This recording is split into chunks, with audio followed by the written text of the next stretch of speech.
Hey y'all, hey, this is Nerd Mischief. Thanks for tuning into this video. Today I want to talk about the PS5 and just next gen in general. So, up until this point, it's May 6th of 2021. Before this, there really hadn't been a lot of games coming out. There's a real dry spell for a while after the launch of the console, especially on PlayStation. And, a lot of people are wondering, why was this console put out? What was the purpose of it? There's no games for it, blah blah blah, so on and so forth. And I gotta say, I got my console in December. I tried hard to get it at launch, didn't happen.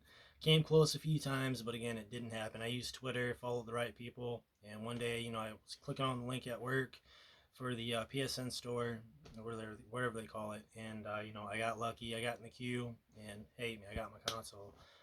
Um, and like I said, I've put a lot of hours into my PS5. I really have. Call of Duty, the new Call of Duty, I really sunk about 20 hours into that. The multiplayer in particular, which is the first time I really dove deep into the multiplayer of a COD game in a while. 120 frames, ah, loved it. I had the TV to support it. 120 frames in 1080p, not 4K, but 1080. It ran it in 10K. I'm sorry, not 1080p. 4K 60 frames needed for the other version with ray tracing, all that. Beautiful game, fun. But aside from that, I was playing a lot of like a lot of people. I was playing a lot of PS4 games. There's one game in particular I want to talk about, and that is Control. Again, Control came out, or was it 2019, I believe, 20 maybe. And I tried playing it on my PS4 Pro, and I hated it. It wasn't because I thought the game was necessarily bad, but the 30 frames a second and all the issues with the PS4 version, it just killed it for me. I couldn't get into the game. The gameplay was slow. There was glitchy. It just felt sluggish. I absolutely despised it. So I put it down, did away with it. Even though everyone said the game was awesome, it had its flaws. Everyone could agree upon that. But aside from that, it was a good game, good story. Now fast forward to what was it, January, February. I would have to look at my trophy list. I Control was PS Plus game 1 month, and that's like when I got it. Um, Sorry about that. And I remember I added it to my list, and I fell in love with it, man. It was so fast, so fluid, so much fun. And it's because it ran at that 60 frames a second, and that makes all the difference in the world. For me, going from 30 frames to 60, or even like with COD 120, man, it's night and day. And once you have that experience, it's hard to go back to that 30. I started playing Final Fantasy VII Remake, and right now it's locked at 30, even on the PS5.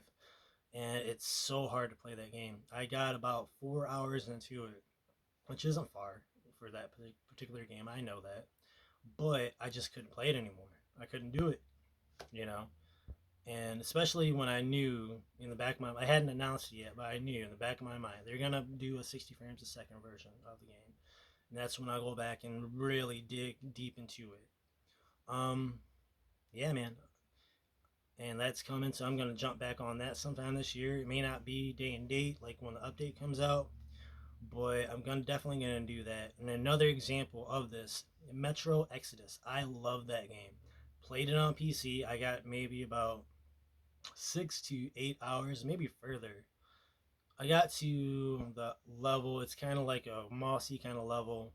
You're on the spoilers for Metro Exodus. It's been out for a while, but you're on the train and it crashes, and you wind up in a different section. That particular section area, sorry, is like where I kind of fell off of the game. Not because I thought it was bad, but I just got caught up doing some other stuff, and I put it down. And I was on PC.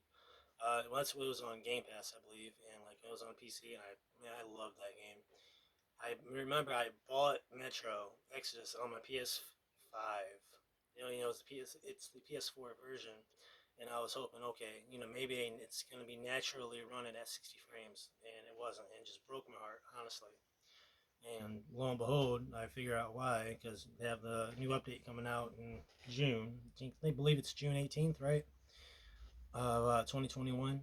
So that makes sense. And so, like, once that particular update comes back out, I'm going to dive back deep into that game. And yes, I'm going to start over, start fresh, because I want to play it on my LG, 70-inch LG I have in the living room on my PS5. And yeah, man, it's going to be awesome.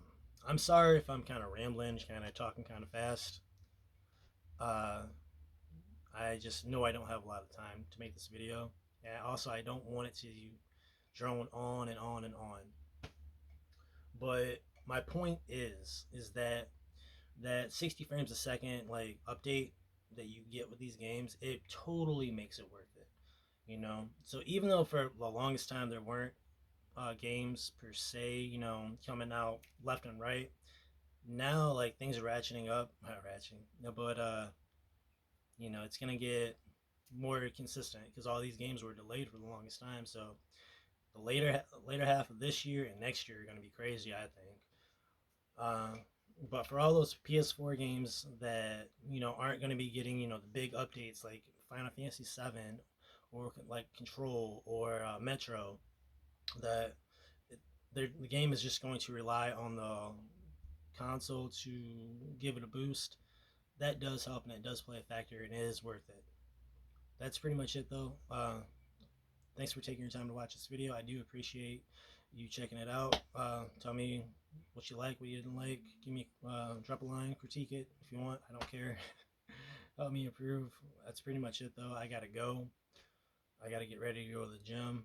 Thanks for tuning in, and I hope you guys have yourself a wonderful day. Bye.